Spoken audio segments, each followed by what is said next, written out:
ಶ್ರೀ ಸಾಯಿ ಸಚ್ಚರಿತೆ ಅಧ್ಯಾಯ 37 ಚಾವಡಿ ಮೆರವಣಿಗೆ. ಈ ಅಧ್ಯಯನದಲ್ಲಿ ಹೇಮಾಂಡ ಪಂತರು ವೇದಾಂತದ ವಿಚಾರಗಳನ್ನು ಪೀಠಿಕೆಯಲ್ಲಿ ವಿವರಿಸಿ ನಂತರ ಚಾವಡಿ ಮೆರವಣಿಗೆಯನ್ನು ಹೃದಯ ಅಂಗಮವಾಗಿ ಚಿತ್ರಿಸಿದ್ದಾರೆ. ಸಾಯಿಬಾಬಾ ಅವರ ನಿತ್ಯ ಜೀವನವೇ ಧನ್ಯವಾದದ್ದು. ಅವರ ರೀತಿ ನೀತಿಗಳು ವರ್ಣನಾತೀತ. ಅವರು ಕೆಲವು ವೇಳೆ ಬ್ರಹ್ಮಾನಂದದಲ್ಲಿ ತಲ್ಲೀನರಾಗಿದ್ದರು, ಇನ್ನಿತರ ಸಮಯದಲ್ಲಿ ಆತ್ಮಜ್ಞಾನದಿಂದ ತೃಪ್ತರಾಗಿದ್ದರು. ಕೆಲವು ವೇಳೆ ತಮ್ಮ ಕಾರ್ಯವನ್ನು ನಿರ್ವಹಿಸುತ್ತಾ ನಿಶ್ಚಿತರಾಗಿದ್ದರು ಮತ್ತು ಕೆಲವು ವೇಳೆ ಸುಮ್ಮನೆ ಕುಳಿತುತ್ತಿದ್ದರು. ಆದರೆ ಸೋಮಾರಿಗಳಾಗಿರಲಿಲ್ಲ. ಅವರು ಯಾವಾಗಲೂ ಆತ್ಮದಲ್ಲಿಯೇ ತಲ್ಲೀನರಾಗುತ್ತಿದ್ದರು. ಸಾಗರದಂತೆ ಅವರು ಶಾಂತಿಯುತರಾಗಿ ಕಂಡುಬಂದರೂ ಅಪಾರವಾದ ಆಳದಲ್ಲಿ ಇರುತ್ತಿದ್ದರು.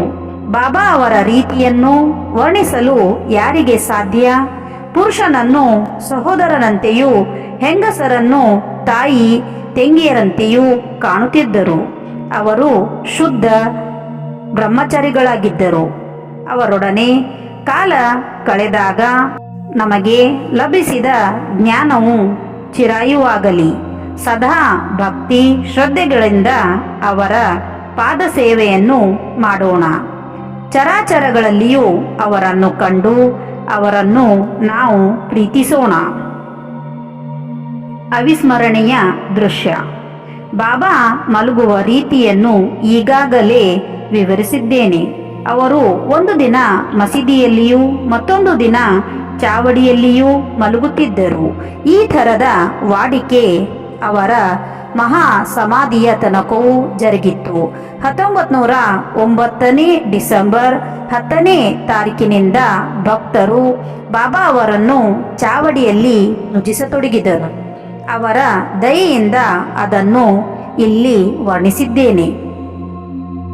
ಬಾಬಾ ಅವರು ಚಾವಡಿಗೆ ಮಲಗಲು ಹೋಗುವ ಸಮಯದಲ್ಲಿ ಭಕ್ತರು ಮಸೀದಿಯಲ್ಲೇ ನೆರೆದು ಮೊದಲು ಭಜನೆ ಮಾಡುತ್ತಿದ್ದರು.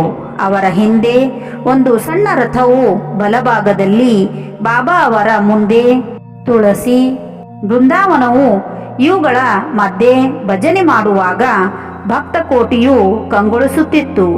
ಭಜನೆ ಮಾಡಲು ಗಂಡಸರು, ಹೆಂಗಸರು, ಮುದುಕರು, ಚಿಕ್ಕ ಮಕ್ಕಳು ಎಲ್ಲರೂ ನೆರೆಯುತ್ತಿದ್ದರು. ಕೆಲವರು ತಾಳಗಳನ್ನು ಮತ್ತೆ ಕೆಲವರು ಚಿಪ್ಪಳೆಗಳನ್ನು, ಇತರರು ಮೃದಂಗ, ಘಜ್ಜರಿ ಮತ್ತು ಡೊಳ್ಳುಗಳನ್ನು ಬಾರಿಸಿ ಭಜನೆ ಮಾಡುತ್ತಿದ್ದರು. ಅಯಸ್ಕಾಂತ ರೂಪಿಯಾದ ಬಾಬಾ ಅವರು ಭಕ್ತರೆಲ್ಲರನ್ನು ಆಕರ್ಷಿಸುತ್ತಿದ್ದರು. ಅಂಗಳದಲ್ಲಿ ಕೆಲವರು ದೀಪಗಳನ್ನು ಹಚ್ಚಲು ಮತ್ತೆ ಕೆಲವರು ಪಲ್ಲಕ್ಕಿಯನ್ನು ಶೃಂಗರಿಸುತ್ತಲೂ ಕೆಲವರು ದಂಡವನ್ನು ಹಿಡಿದುಕೊಂಡು ಬಾಬಾ ಅವರ ಜಯಘೋಷವನ್ನು ಮಾಡುತ್ತಲೂ ಇದ್ದರು. ಮಸೀದಿಯ ಮೂಲೆ ಮೂಲೆಗಳು ಸಹ ಶೃಂಗರಿಸಲ್ಪಟ್ಟವು. ಸುತ್ತಲೂ ದೀಪಗಳನ್ನು ಕಂಗೊಳಿಸುತ್ತಿದ್ದವು. ಬಾಬಾ ಅವರ ಪ್ರೀತಿಯ ಅಶ್ವವಾದ ಶ್ಯಾಮ್ಕರ್ಣನನ್ನು ಸಹ ಅಲಂಕರಿಸಲ್ಪಟ್ಟವು. ಹೊರಗಡೆ ನಿಂತಿರುತ್ತಿದ್ದನು. ತಾತಾ ಪಾಟೀಲರು ತಮ್ಮ ಸ್ನೇಹಿತರೊಂದಿಗೆ ಬಂದು ಬಾಬಾ ಅವರಿಗೆ ಸಿದ್ಧರಾಗಲು ಹೇಳುತ್ತಿದ್ದರು. ತಾತಾ ಅವರು ಬಂದು ಕೈ ಹಿಡಿದು ಎಬ್ಬಿಸಿ ಕರೆದುಕೊಂಡು ಹೋಗುವ ತನಕ ಬಾಬಾ ಅವರು ಸುಮ್ಮನೆ ಕುಳಿತುತ್ತಿದ್ದರು.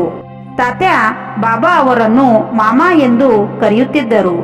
ಬಾಬಾ ಅವರು ತಮ್ಮ ಸಾಮಾನ್ಯ ಉಡುಪಾದ ಕಫನಿಯನ್ನು ಧರಿಸಿ ತಮ್ಮ ಸಟಕ ಕಂಕುಳದಲ್ಲಿರಿಸಿ ಚಿಲುಮೆ ತೆಗೆದುಕೊಂಡು ಹೊರಡಲು ಅನುವಾಗುತ್ತಿದ್ದರು. ನಂತರ ತಾತ ಜರದ ಶೆಲ್ಲೆ ಹೊದಿಸಿ ನಂತರ ಬಾಬಾ ಮಸೀದಿಯ ಗೋಡೆಯ ಹತ್ತಿರವಿದ್ದ ಕಟ್ಟಿಗೆಯನ್ನು ತಮ್ಮ ಬಲಗಾಲಿನ ಬೆರಳಿನಿಂದ ತಳ್ಳಿ ದೀಪ ಆರಿಸಿ ಚಾವಡಿಗೆ ಹೊರಡುತ್ತಿದ್ದರು. ಆಗ ಎಲ್ಲ ವಿಧವಾದ ಪಕ್ಯ ವ್ಯಾಧಗಳು ಮೊಳಗುತ್ತಿದ್ದವು. ಅಗ್ನಿ ಕ್ರೀಡೆಯ ಪದಾರ್ಥಗಳು ವಿವಿಧ ಬಣ್ಣದ ಜ್ವಾಲೆಯಿಂದ ನರ್ತಿಸತೊಡಗುತ್ತಿದ್ದವು. ಭಕ್ತಕೋಟಿಯ ಬಾಬಾ ಅವರ ಗುಣಗಾನ ಮಾಡುತ್ತಾ ಮುಂದುವರಿಯುತ್ತಿತ್ತು. ಕೆಲವರು ನೃತ್ಯ ಮಾಡುತ್ತಾ ಸಾಗುತ್ತಿದ್ದರು. ಬಾಲದಾದರು ಬಾಬಾ ಮಸೀದಿಯ ಬಾಗಿಲಿಗೆ ಬಂದು ಕೂಡಲೇ ಜಯಘೋಷ ಮಾಡುತ್ತಿದ್ದರು. ಬಾಬಾ ಅವರ ಇಕ್ಕೆಲುಗಳಲ್ಲಿಯೂ ಭಕ್ತರು ನಿಂತು ಚಾಮರ ಬೀಸುತ್ತಿದ್ದರು.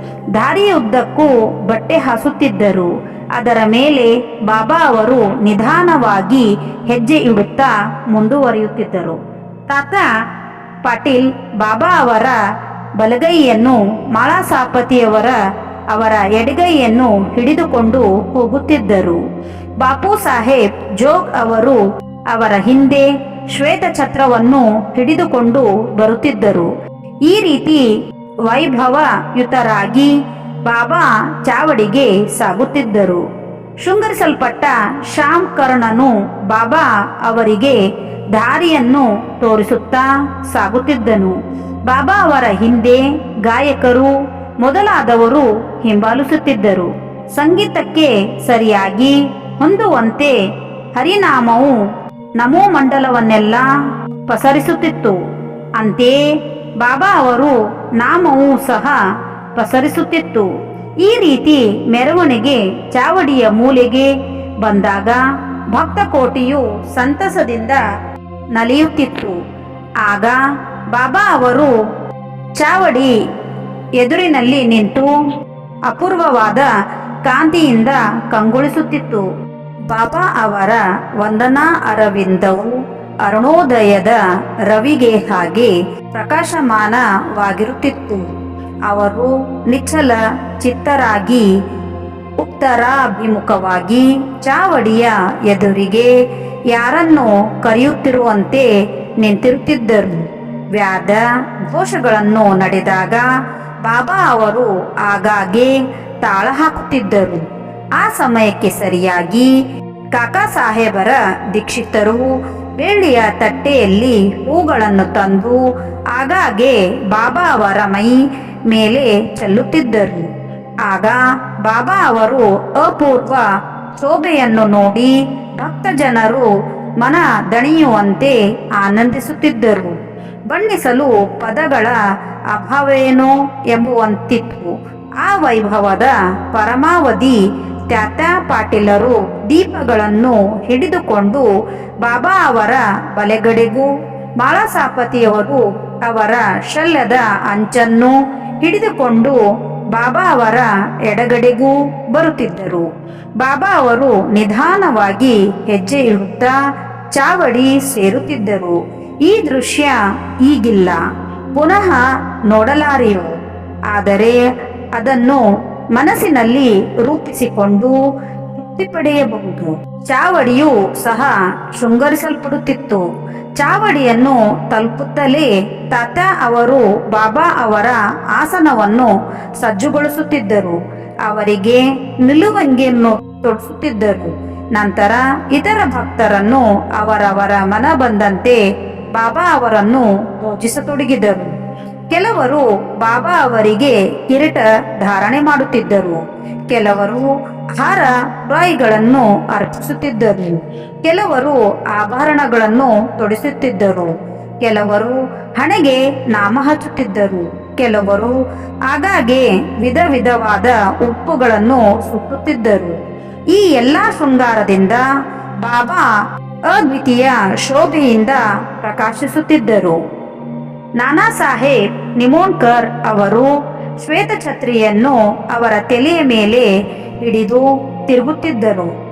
ಬಾಪು ಸಾಹೇಬ್ ಜೋಗ್ ಅವರ ಪೂಜೆ ಮಾಡಿ ಅವರ ಹಣೆ ಮತ್ತು ಕೈಗಳಿಗೆ ಚಂದನವನ್ನು ಲೇಪಿಸಿ ತಾಂಬೂಲ ಸವಿಯಲು ಕೊಡುತ್ತಿದ್ದರು. ಆಗ ಬಾಬಾ ಆಸನದಲ್ಲಿ ಅಲುಗಾಡದೆ ಕುಳಿತಿರುತ್ತಿದ್ದರು. ಇತರರು ಅವರ ಪಾದದ ಬಳಿ ಕುಳಿತು ಸೇವೆ ಮಾಡುತ್ತಿದ್ದರು. ಕೆಲವರು ಚಾಮರ ಬೀಸುತ್ತಿದ್ದರು. ಶ್ಯಾಮ್ ಅವರು ಹುಕ್ಕ ಅಣಿ ಮಾಡಿ ತಾತ ಅವರಿಗೆ ಕೊಡುತ್ತಿದ್ದರು. ಅವರು ಅದನ್ನು ಒಂದು ಸಲ ಎಳೆದು ನಂತರ ಬಾಬಾ ಅವರಿಗೆ ಕೊಡುತ್ತಿದ್ದರು. ನಿಜಕ್ಕೂ ಆ ಚಿಲುಮೆ ಧನ್ಯವಾದದ್ದು. ಏಕೆಂದರೆ ಮೊದಲು ಅದು ಕುಂಬಾರನ ಕೈಯಲ್ಲಿ ಸಿಕ್ಕು ಬೆಂಕಿಯಲ್ಲಿ ಸುಟ್ಟು ನಂತರ ಅದು ತನ್ನ ಪುಣ್ಯ ಫಲ ಎಂದು ಬಾಬಾ ಅವರ ಕೈಯಲ್ಲಿ ಬರುತ್ತಿತ್ತು. ಈ ಸಮಾರಂಭದ ನಂತರ ಭಕ್ತರು ಹಾರ ತುರಾಯಿಗಳನ್ನು ಅರ್ಪಿಸುತ್ತಿದ್ದರು.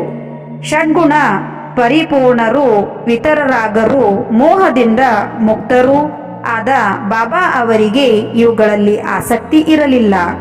ಆದರೆ ಭಕ್ತರ ಪ್ರೀತಿಗೋಸ್ಕರ ಅವರವರ ಮನ ಬಂದಂತೆ ತಮ್ಮನ್ನು ಪೂಜಿಸಲು ಬಾಬಾ ಅನುಮತಿ ನೀಡುತ್ತಿದ್ದರು. ಕೊನೆಯದಾಗಿ ಬಾಪು ಸಾಹೇಬ್ ಜೋಗ್ ಅವರು ಆರತಿ ಬೆಳಗುತ್ತಿದ್ದರು. ವಾದ್ಯಗಳು ಮೊಳಗಿ ಆರತಿಯ ನಂತರ ಭಕ್ತರು ಬಾಬಾ ಅವರ ಆಶೀರ್ವಾದ ಪಡೆದು ಹಿಂತಿರುಗಿ ಹುಕ್ಕ ಮುಂತಾದವುಗಳನ್ನು ಕೊಟ್ಟು ತ್ಯಾತ್ಯ ಹೊರಡಲು ಸಿದ್ಧರಾಗುತ್ತಿದ್ದರು. ಆಗ ಬಾಬಾ ಅವರನ್ನು ಕರೆದು, ನನ್ನನ್ನು ಕಾಪಾಡು, ಮನೆಗೆ ಹೋಗು, ಆದರೆ ರಾತ್ರಿ ಆಗಾಗ್ಗೆ ಬಂದು ವಿಚಾರಿಸು ಎಂದು ಹೇಳುತ್ತಿದ್ದರು. ತಾತ್ಯ ಅನುಮತಿಸಿ ಮನೆಗೆ ಹೊರಡುತ್ತಿದ್ದರು. ಅನಂತರ ಬಾಬಾ ಅವರು 50-60 ದುಪ್ಪಟ್ಟೆಗಳನ್ನು ಒಂದರ ಮೇಲೊಂದು ಹಾಕಿ ಮೆತ್ತಗಿರುವ ಹಾಸಿಗೆಯನ್ನು ತಾವೇ ಸ್ವತಃ ಸಿದ್ಧಪಡಿಸಿಕೊಂಡು ವಿಶ್ರಮಿಸುತ್ತಿದ್ದರು. ಶ್ರೀ ಸಾಯಿಬಾಬಾ ಅವರನ್ನು ಮತ್ತು ಚಾವಡಿ ಮೆರವಣಿಗೆಯನ್ನು ಪ್ರತಿದಿನವೂ ರಾತ್ರಿ ಮಲಗಿಕೊಳ್ಳುವಾಗ ಸ್ಮರಿಸಿಕೊಂಡು ಸುಖ ಪಡೆಯಿರೆಂದು ವಾಚಕರಲ್ಲಿ ವಿನಂತಿಸಿ ಈ ಅಧ್ಯಯನವನ್ನು ಮುಗಿಸಿ ನಾವು ವಿಶ್ರಮಿಸುತ್ತೇವೆ. ಶ್ರೀ ಸಾಯಿ ಪ್ರಣಾಮ್. ಅಧ್ಯಾಯ 37 ಮುಕ್ತಾಯ.